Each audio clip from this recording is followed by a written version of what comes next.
قضا نمازیں کب اور کیسے پڑھیں؟ اگر ایک آدمی کی کئی دنوں کی نمازیں قضا ہو اور وہ دن بھول چکا ہو تو وہ ہر دن کی متعین نیت کیسے کرے گا؟ نیز وہ قضا نمازیں کن اوقات میں پڑھ سکتا ہے؟ یہ محمد صاحب نے کراچی سے پوچھا ہے۔ یعنی ان کا خلاصہ یہ نکلا کہ قضا نمازوں میں تو ہمیں نہیں پتہ ہوتا، جو قضاء عمری خاص طور پر پڑھ رہے ہوتے ہیں کہ کون سے دن کی کون سی نماز ہے، تو یہ خوب اچھی طرح سے سمجھ لیں، یہ سوال بہت زیادہ پوچھا جاتا ہے۔ قضاء عمری کیسے ادا کی جائے، اس کی نیت کیسے کی جائے؟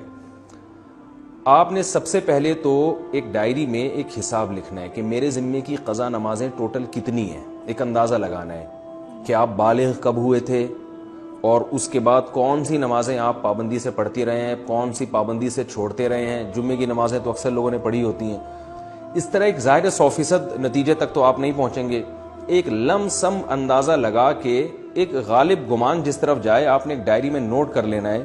کہ جی میری اتنے سال کی فجر کی نمازیں، اتنے سال کی ظہر کی نمازیں، اتنے سال کی عصر کی، اتنے سال کی مغرب کی، اتنے سال کی عشاء کی، اور وطر بھی مستقل ایک نماز ہے۔ نبی صلی اللہ علیہ وسلم کی صحیح حدیث ہے، ان اللہ زادکم صلاۃ الا وہی الوتر، اللہ نے ایک اور نماز کا اضافہ کر دیا جو کہ وطر ہے۔ لیکن ظاہر ہے دوسری حدیثوں میں 5 نمازوں کو فرض قرار دیا گیا، تو اس سے پتہ چلتا ہے کہ وطر نہ تو 5 نمازوں جیسی فرض ہے اور نہ بالکل ایسی جیسے عام نوافل ہوتے ہیں۔ تو عبادات میں چونکہ احتیاط کے پہلو کو لیا جاتا ہے، تو اس لیے حناف کا یہ قول ہے، امام حنیفہ کی یہ رائے ہے کہ وطر کے ساتھ سلوک ایسے کیا جائے گا جیسے فرائض والا ہوتا ہے، یعنی قضا پڑھی جائے گی احتیاط کے پہلو کی وجہ سے۔ فرض سمجھا نہیں جائے گا اس کو، کیونکہ نمازیں تو 5 فرض ہیں، لیکن بالکل اس کو اگنور نہیں کیا جائے گا، تو اس لیے احتیاطاً وطر کی قضا بھی واجب ہے۔ تو آپ نے یہ اس 5 نمازیں اور وطر کا اندازہ لگا لیا کہ بھئی یہ اتنے سال کی بنتی ہیں،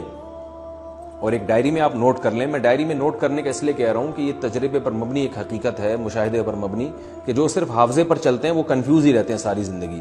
وہ پھر بھول جاتے ہیں کتنی پڑھی کتنی رہ گئی۔ تو آپ نے ایک چارٹ بنانا ہے کہ بھئی میری فجر کی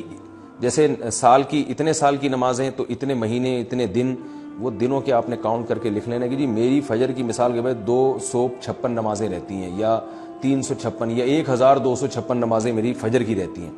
تو آپ نے ایک لکھ لیا اس کو، پھر ظہر کا لکھ لیا، عصر کا لکھ لیا، مغرب عشاء اور وطر کا لکھ لیا آپ نے۔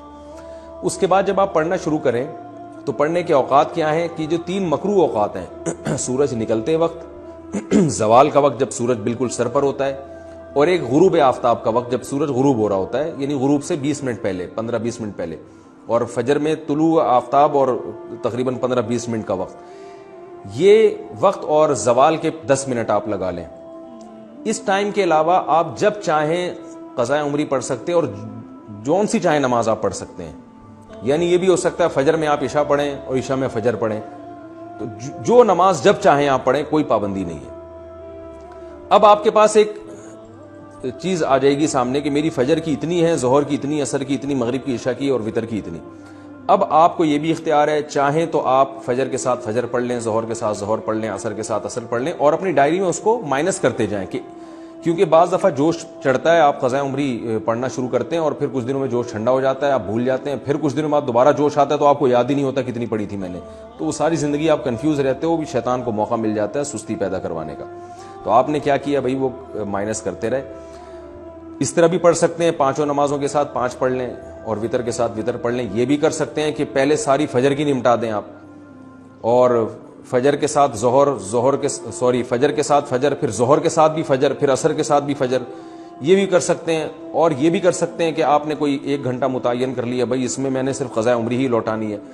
تو چاہے پہلے ساری فجر کی پڑھ لیں یا ساری ظہر کی۔ آپ یہ کہہ سکتے ہیں بھائی ظہر کی نماز لمبی ہے اور عصر کی اور عشاء کی لمبی، تو یہ والی پہلے نمٹا دوں، تو ظہر پہلے نمٹا دیں ساری، اور ترتیب سے بھی پڑھ سکتے ہیں۔ ہر طرح سے آپ کو اختیار ہے، بس آپ نے وہ جو ایک لکھی ہے نا تعداد، اس میں روز بروز کمی کرنی ہے آپ نے۔ اور علماء کہتے ہیں کہ جن کے ذمہ قضاء عمری ہے، کم از کم 1 دن کی نمازیں ان کے ذمہ لوٹانا لازم ہے، اور وہ بھی نہ کر سکیں، یعنی اس کے باوجود بھی قضا پوری نہ ہو سکے، تو پھر وصیت کرنی پڑے گی کہ میں روزانہ 1 دن کی نمازیں پڑھ رہا ہوں یا پڑھ رہی ہوں، لیکن اس کے باوجود میری نمازیں میری زندگی میں پوری نہیں ہو رہی، تو پھر آپ وصیت کر دیں، تو اللہ کی رحمت سے امید ہے کہ انشاءاللہ وہ معاف ہو جائیں گی، لیکن کم از کم 1 دن کی نمازیں آپ پڑھیں۔ اور ہمت والے لوگوں کو ہم نے دیکھا ہے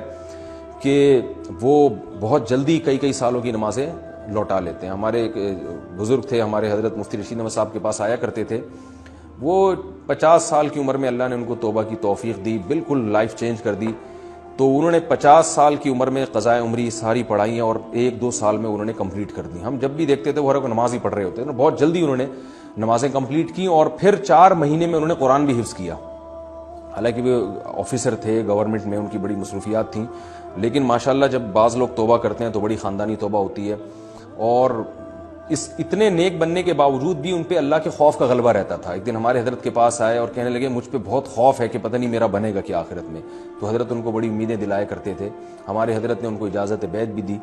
تو ایسے لوگ بھی ہیں, لیکن بہرحال آخری درجہ یہ ہے کہ آپ ایک دن میں کم از کم 1 دن کی نمازیں ضرور لوٹائیں. اور یہ بات خوب یاد رکھیں, جو آج کل ایک نعرہ لگایا جا رہا ہے کہ کوئی قضا نہیں ہے, اس کی حدیث سے ثبوت پیش کرو قضاء عمری کا, تو یاد رکھیں رسول اللہ صلی اللہ علیہ وسلم کی نماز جب بھی قضا ہوئی ہے, چاہے جان کے کی ہو یا بھولے سے, جان کر تو جنگ میں ہوئی تھی, جہاد میں نماز کا طریقہ نہیں بتایا تھا کہ جنگ کی حالت میں کیسے نماز پڑھی جاتی ہے, تو اس وقت آپ کی غزوہ خندق میں کچھ نمازیں قضا ہوئی تو وہ پہلے آپ نے پڑھی ہیں. تو یہ پوری امت کا اجماعی مسئلہ چلا آ رہا ہے, حتیٰ کہ ابن تیمیہ رحمہ اللہ تعالی جو بعض مسائل میں اجماع امت سے انہوں نے اعراض کیا ہے, ان کا بھی یہی قول ہے کہ نمازوں کی قضا پڑھی جائے گی. تو یہ اب 15ویں صدی میں کچھ لوگوں نے یہ ایک شوشہ چھوڑا ہے کہ جو نمازیں قضا ہوئی ہیں وہ صرف توبہ سے معاف ہو جاتی ہیں, اور وہ کہتے ہیں اس پر کوئی حدیث نہیں ہے. تو بھائی حدیث جو دعویٰ کرتا ہے حدیث اس کے ذمہ, نبی صلی اللہ علیہ وسلم نے فرمایا البینۃ علی المدعی والیمین علی من انکر, کہ دلیل اس کے ذمہ جو دعویٰ کرتا ہے. نمازیں جب قضا ہوتی ہیں تو آپ یہ دعویٰ کر رہے ہیں کہ وہ قضا کیے بغیر صرف توبہ سے معاف ہو جائیں گی, تو آپ کے ذمہ دلیل ہے. ہم تو حدیث میں جب بھی دیکھتے ہیں جب بھی نماز قضا ہوئی ہے توبہ کافی نہیں سمجھی گئی, اس کو قضا بھی کیا گیا ہے. تو نماز ہو یا روزہ ہو آپ کو قضا بہرحال کرنی پڑے گی. اس پر میں تفصیل سے کلپ ریکارڈ کروا چکا ہوں دلائل قضاء عمری کے, وہ میں دوبارہ ابھی اس کو ریپیٹ نہیں کروں گا. تو مسلمان کو چاہیے توبہ کرے اور جتنی نمازیں اس کے ذمہ باقی ہیں وہ جلد سے جلد ادا کرنے کی کوشش کرے. طریقہ میں نے آپ کو بتایا. ہاں نیت کیسے کریں گے؟ نیت آپ نے ایسے کرنی ہے کہ جب آپ فجر پڑھ رہے ہیں تو آپ یہ نیت کریں گے بھائی میرے ذمہ جتنی فجر کی نمازیں ہیں ان میں سب سے پہلی نماز پڑھ رہا ہوں. جب دوبارہ فجر آپ پڑھیں گے تو بھی یہی نیت کہ میرے ذمہ جتنی فجر کی نمازیں ہیں ان میں سب سے پہلی, کیونکہ جو پڑھ چکے ہیں وہ تو ذمہ میں رہی نہیں ہے نا, تو اس لیے وہ خود بخود ساخت ہو گئی آپ کی نیت سے. تو ہر دفعہ ظہر میں بھی یہی نیت کہ میرے ذمہ جتنی ظہر کی نمازیں ہیں میں ان میں سب سے پہلی نماز پڑھ رہا ہوں. تو جب دوبارہ ظہر پڑھیں گے تو بھی یہی نیت کہ میرے ذمہ جتنی ظہر کی نمازیں باقی ہیں ان میں سب سے پہلی, جو پڑھ چکے ہیں وہ تو باقی نہیں رہی نا, تو وہ تو نیت میں آئیں گی نہیں. تو اس طرح ہر نماز میں یہی نیت کرتے چلے جائیں, اور نیت دل کے ارادے کا نام ہے, اور اس طرح سے آپ نمازیں پڑھ لیں تو اس طرح سے انشاءاللہ نمازیں ادا ہو جائیں گی. بہترین صدقہ جاریہ حاصل کرنے کے لیے اس ویڈیو کو شیئر کرنا مت بھولیں. جزاک اللہ.